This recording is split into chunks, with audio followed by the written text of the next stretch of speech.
மேற்கு வங்கத்தில் கஞ்சன்ஜங்கா எக்ஸ்பிரஸ் ரயில் மீது சரக்கு ரயில் மோதிய விபத்தில் 15 பேர் உயிரிழந்த நிலையில் மீட்பு பணிகள் நிறைவடைந்திருப்பதாக ரயில்வே அமைச்சர் அஸ்வினி வைஷ்ணவ் அறிவித்திருக்கிறார். புகழ்பெற்ற சுற்றுலா தலமான டார்ஜிலிங் செல்ல கஞ்சன்ஜங்கா எக்ஸ்பிரஸ் ரயில் இயக்கப்பட்டு வருகிறது. வழக்கம் போல ரயில் இன்று காலை டார்ஜிலிங் அருகே ஃபேன்சிவேடா பகுதியில் சென்று கொண்டிருந்த போது ரயிலின் பின்பகுதியில் சரக்கு ரயில் ஒன்று அதிவேகமாக மோதியது.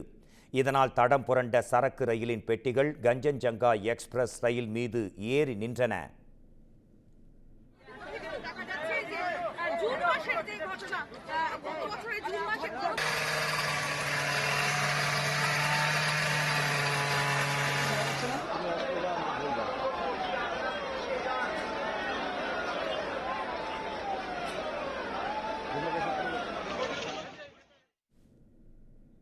இது தொடர்பாக பதபதைக்க வைக்கும் காட்சிகள் வெளியான நிலையில் போர்க்கால அடிப்படையில் மீட்பு பணிகள் தொடங்கப்பட்டதாக முதலமைச்சர் மமதா பானர்ஜி அறிவித்தார்.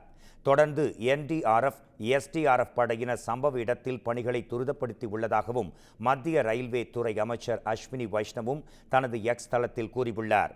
அத்தோடு விபத்து விவரங்களை தெரிந்து கொள்ள அவசர கால எண்களும் வெளியிடப்பட்டிருக்கின்றன. சிக்னல் விதிகளை மீறி பயணித்ததால் எக்ஸ்பிரஸ் ரயில் மீது சரக்கு ரயில் மோதியதாக முதற்கட்ட தகவல்கள் வெளியாகியுள்ளன.